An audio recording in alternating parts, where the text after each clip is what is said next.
بسم الله الرحمن الرحيم. الحمد لله رب العالمين والصلاة والسلام على سيد الأنبياء والمرسلين أما بعد فأستعيذ بالله من الشيطان الرجيم بسم الله الرحمن الرحيم. السلام علیکم ورحمۃ اللہ وبرکاتہ. عزیز طلبہ کرام، امید کرتا ہوں احباب خیر سے ہوں گے. انشاءاللہ آج ہم مشکات المصابیح کے درس نمبر 70 میں باب ذکر القلب فصل اول سے احادیث نمبر 4098 سے لے کر 4101 تک پڑھنے کی سعادت حاصل کریں گے. آج کے درس میں ان احادیث مقدسہ کا ترجمہ ہوگا اور ساتھ ساتھ ان احادیث مبارکہ کی تشریح و توضیح کرنے کی سعادت حاصل کریں گے. تو آئیے طلبہ کرام بلا تاخیر بڑھتے ہیں اپنے آج کے درس کی طرف. بسم اللہ الرحمن الرحیم. باب ذکر الکلب، کتے سے متعلق احکام کے حوالے سے یہ باب ہے.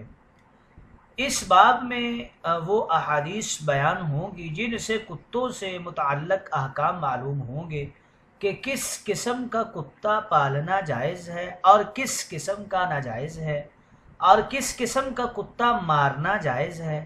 جاہلیت اولیٰ میں لوگوں کے دلوں میں کتوں کے لیے بے پناہ محبت تھی، جیسا کہ آج کل بھی ہے. اس محبت کو زائل کرنے کے غرض سے ابتداءً اسلام میں بڑے پیمانے پر کتا مار مہم شروع کی گئی تھی. جب لوگوں کے دلوں میں نفرت بیٹھ گئی تو پھر چند قسم کے کتوں کے پالنے کی اجازت مل گئی اور شوقیہ کتا رکھنے کی ممانعت آ گئی.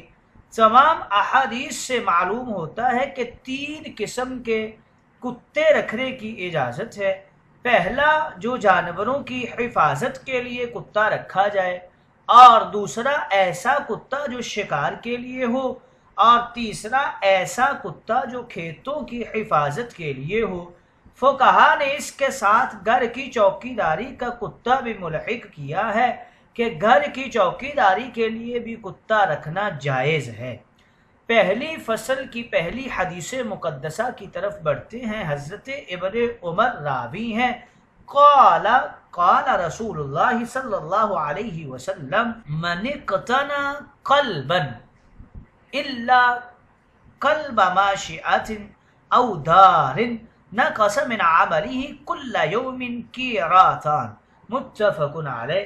حضرت ابن عمر کہتے ہیں رسول کریم نے فرمایا، جو شخص مویشیوں کی حفاظت کرنے والے کتے اور شکاری کتے کے علاوہ کوئی اور کتا پالتا ہے، اس کے اعمال کے ثواب میں سے روزانہ 2 قیراط کے برابر کمی کر دی جاتی ہے.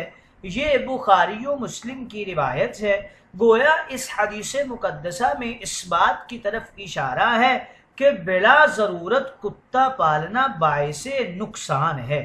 اس کی توضیح کے اندر شارحین کرام کچھ یوں لکھتے ہیں من اقتنا کے حوالے سے کہ اقتنا یہ پالنے اور رکھنے کے معنی میں ہے. کلب ماشیہ بکریوں کے ریوڑ میں ایک کتا ہوتا ہے جو بکریوں کی حفاظت کے لیے رکھا جاتا ہے، اس کو کلب ماشیہ کہتے ہیں.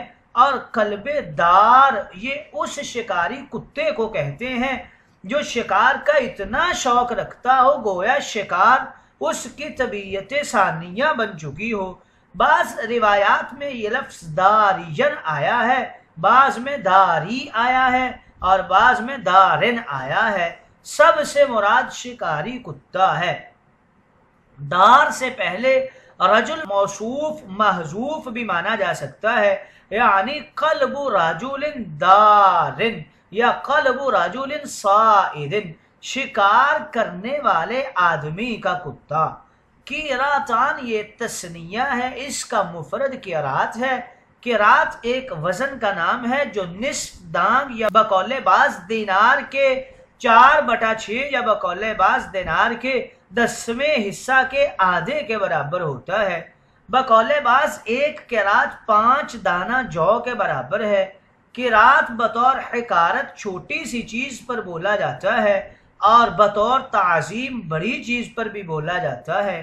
شوقیہ کتا پالنے سے اس لیے ثواب گھٹتا ہے کہ رحمت کے فرشتے اس گھر میں نہیں آتے تو ثواب پھر متاثر ہو جاتا ہے۔ دوسرا یہ کہ کتا لوگوں کو ایذا دیتا ہے، کاٹتا ہے، بھونکتا ہے، ڈراتا ہے تو ثواب کا نقصان ہو جاتا ہے۔ یہاں پر ایک اعتراض ہوتا ہے کہ بعض احادیث میں ایک قرات ثواب کم ہو جانے کا ذکر ہے اور بعض احادیث میں 2 قرات گھٹنے کا ذکر ہے، جو بظاہر ایک تعارض ہے۔ اس کا جواب یہ دیتے ہیں کہ اس کا تعلق کتے کی ایذا رسانی سے ہے۔ اگر کتا زیادہ ایذا دیتا ہے تو 2 قرات ثواب ضائع ہو جاتا ہے، اور اگر کم ایذا دیتا ہے تو 1 قرات ثواب گھٹتا ہے۔ دوسرا جواب کچھ یوں دیتے ہیں کہ اس کا تعلق مکان و مقام سے ہے کہ مقدس و مبارک مقام میں کتا رکھنے سے 2 قرات کم ہو جائیں گے اور عام مقام میں 1 قرات جائے گا، یا پہلے 1 قرات کی وحی آئی پھر 2 قرات کی وحی آئی، لہذا کوئی تعارض نہیں ہے۔ اگلی حدیث مقدسہ کی طرف بڑھتے ہیں۔ حضرت ابو ہریرہ راوی ہیں، قال رسول اللہ صلی اللہ علیہ وسلم من اتخذ قلبا الا قلب ماشیۃ او صید او زرع انتقص من اجرہ کل یوم قیرات، متفق علیہ۔ حضرت ابو ہریرہ رضی اللہ تعالی عنہ راوی ہیں، کہتے ہیں رسول کریم نے فرمایا، جو شخص مویشیوں کی حفاظت کرنے والے، شکار پکڑنے والے اور کھیت کھلیان کی چوکیداری کرنے والے کتے کے علاوہ کوئی اور کتا پالتا ہے تو اس کے ثواب میں سے ہر روز 1 قرات کے برابر کمی کر دی جاتی ہے۔ یہ بخاری و مسلم کی روایت ہے۔ اگلی حدیث مقدسہ کی طرف بڑھتے ہیں۔ وعن جابر قال امرنا رسول اللہ صلی اللہ علیہ وسلم بقتل الكلاب حتى ان المرأة تقدم من البادية بكلبها فنقتله، ثم نهى رسول الله صلى الله عليه وسلم عن قتلها وقال عليكم بالأسود البهيم ذي نقطتين فإنه شيطان، رواه مسلم۔ حضرت جابر کہتے ہیں رسول کریم نے ہمیں مدینہ کے کتوں کو مار ڈالنے کا حکم دے دیا تھا، چنانچہ ہم نے مدینہ اور اطراف مدینہ کے کتوں کو مار ڈالا، یہاں تک کہ جو عورت جنگل سے آتی اور اس کا کتا اس کے ساتھ ہوتا تو ہم اس کو بھی ختم کر دیتے تھے۔ پھر حضور علیہ الصلوۃ والسلام نے بعد میں عام کتوں کو مار ڈالنے سے منع فرمایا اور یہ حکم دیا کہ خالص سیاہ کتے کو جو 2 نقطوں والا ہو مار ڈالنا تمہارے لیے ضروری ہے، کیونکہ وہ شیطان ہے۔ یہ مسلم شریف کی روایت ہے۔ گویا اس حدیث مقدسہ میں کتوں کو مار ڈالنے کا حکم ہے۔ اس کی توضیح کے اندر شارحین کرام کچھ یوں لکھتے ہیں، پہلے عام کتوں کے مار ڈالنے کا حکم آیا تاکہ دلوں میں نفرت بیٹھ جائے، پھر شوقیہ اور اسود بہیم کے علاوہ کتوں کی اجازت ہو گئی۔ النقطتین یہ ایسا سیاہ کالا بجنگ کتا ہے جس کی آنکھوں کے اوپر 2 سفید نقطے اور داغ ہوں۔ یہ انتہائی شریر ہوتا ہے، باعث ایذا ہوتا ہے اور فائدہ سے خالی ہوتا ہے، اس لیے اسے شیطان قرار دیا گیا ہے۔ اگلی حدیث مقدسہ کی طرف بڑھتے ہیں۔ حضرت ابن عمر رضی اللہ تعالی عنہ اس حدیث مقدسہ کے راوی ہیں، ان النبی صلی اللہ علیہ وسلم امر بقتل الكلاب الا قلب صید او قلب غنم او ماشیۃ، متفق علیہ۔ حضرت ابن عمر رضی اللہ تعالی عنہ سے روایت ہے، آپ فرماتے ہیں کہ نبی کریم نے ہم کو سارے کتوں کے یا مدینہ کے کتوں کے مار ڈالنے کا حکم دیا، لیکن شکاری کتوں اور بکریوں کی حفاظت کرنے والے کتوں اور مویشیوں کی حفاظت کرنے والے کتوں کو مستثنا رکھا۔ یہ بخاری و مسلم کی روایت ہے۔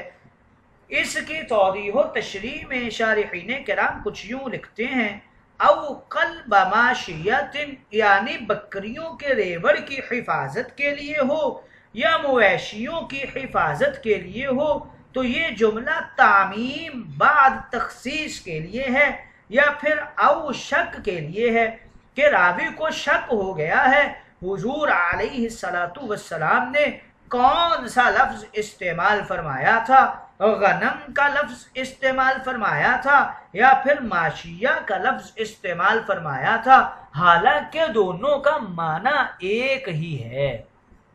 پچھلے ایک حدیث مبارکہ میں تعارض تھا کہ ایک حدیث مقدسہ میں 2 قرات کمی کا ذکر تھا اور ایک حدیث مقدسہ میں 1 قرات کمی کا ذکر تھا۔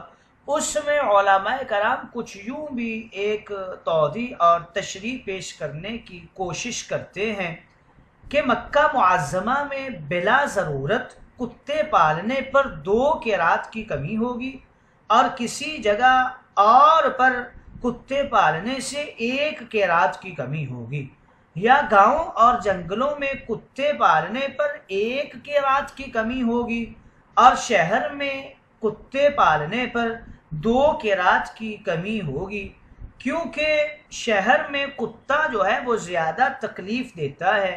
یا پھر ایک اور بھی توجیہ پیش کرتے ہیں کہ اولاً 2 قرات کی کمی کا قانون تھا، پھر احکام نرم ہونے پر 1 قرات کی کمی رہ گئی۔